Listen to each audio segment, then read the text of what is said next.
What impact does the Supreme Court's ruling in the Ripple case last week have?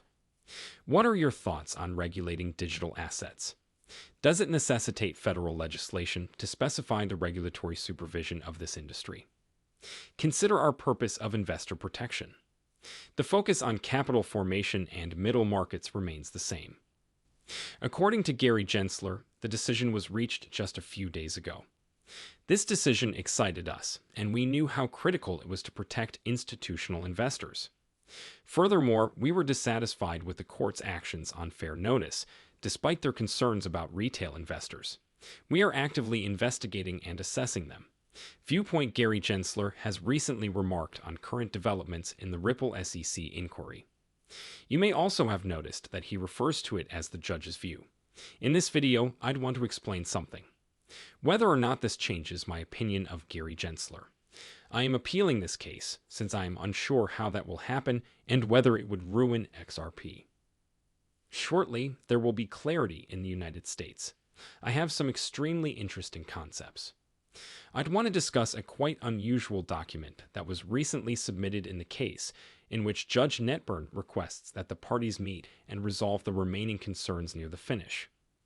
Of the film in this video, I'd want to address whether or not I believe there will be a settlement in this case. Please stay for it. I promise you won't be disappointed. As you may have heard, Gary Gensler is dissatisfied with the court's decision in the Ripple SEC case. He stutters frequently, and you can tell by how. How many mums does he include? In making this decision, he is looking for gains that he just cannot find. In essence, the SEC attempted to modify the law by alleging that the digital asset is a security in and of itself. This is one of the most important points to comprehend because, while the SEC has achieved a minor victory over Ripple's institutional sales, it is still a minor triumph. Finally, Ripple's operation does not need to sell XRP to institutions directly.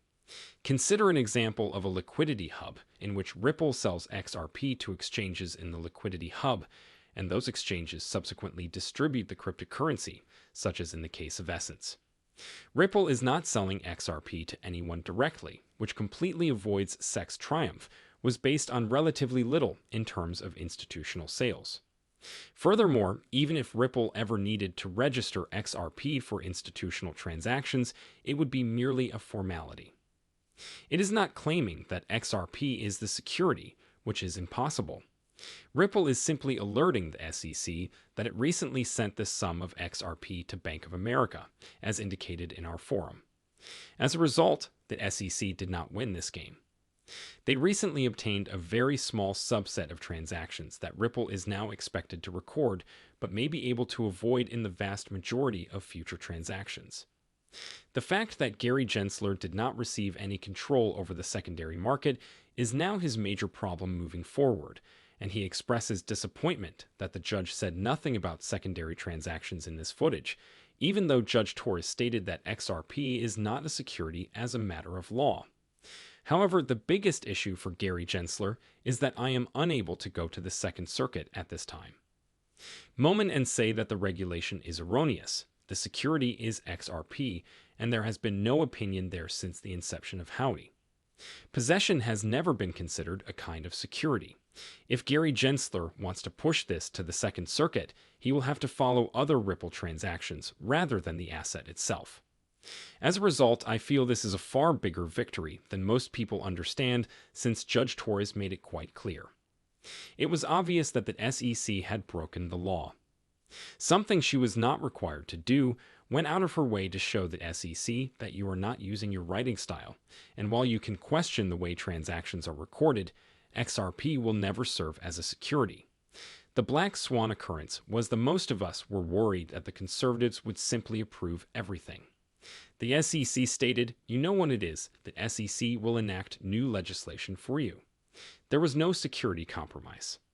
The sector's biggest challenge moving forward is precisely because some people are now questioning what will happen if the SEC files an appeal, and I believe this is a reasonable concern. Will XRP remain in limbo in the interim? And the answer is no, since the appeal system will take 2 to 3 weeks. Years to finish because Judge Torres' decision was the law at the time.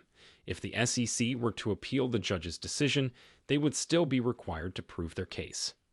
The SEC is just dissatisfied with what happened, and the judge is correct for the time being. However, if the SEC disputes this verdict, it will be returned to total oblivion overnight. It suggests that, unless the SEC is proven incorrect, there is clarity, and as I previously stated, the most important thing we need to understand about everything is that the SEC will find it incredibly difficult to retract its claim that XRP is a cryptocurrency. In the first example, we observed that this argument was already questionable. However, they were only able to prosper because they concealed it, somewhat in their other explanations. However, as we saw in the case, Judge Torres highlighted this problem and chastised the SEC for it since, even though any interpretation of the Howey test shows that that assessment is inaccurate on its face, the SEC will not publicly acknowledge in an appeal that it believes XRP is the security. The biggest issue with the second in this situation is that there isn't much to appeal to. They would simply be seeking to convert more Ripple transactions to XRP, which is incredibly risky. Whether or not this will be advantageous in the long run for them, it genuinely depends on how many resources the SEC is willing to invest in a case in which they are already losing. But although Gary Gensler seems to suggest in the video that it is merely one judge's opinion, I believe the SEC has a much better chance of actually succeeding on the exchange front. As a result, the SEC may simply try to appeal this out of spite, but I'm not sure where it will lead them in the long term. Now, I believe that the SEC would be considerably better served to settle the action and reap some advantages from a settlement, as we saw earlier today when Judge Torres delivered a paper demanding that the parties meet and select 3 dates to negotiate a settlement. It's important to remember that the parties don't have to meet on 3 separate occasions to discuss a settlement. They can decide whether they want to or not, but what is certain is that both parties are motivated to resolve this dispute. Ripple wants this to be over.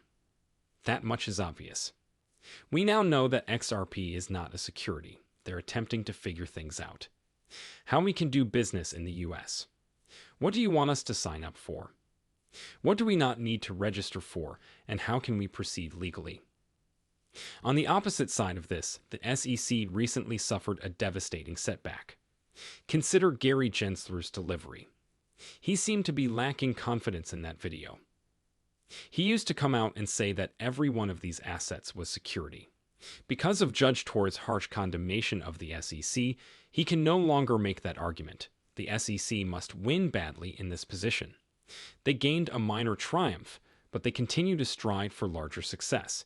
They can benefit from this settlement by having more XRP registered with Ripple, and as I previously stated, as previously indicated, this does not suggest that there is a critical security Ripple.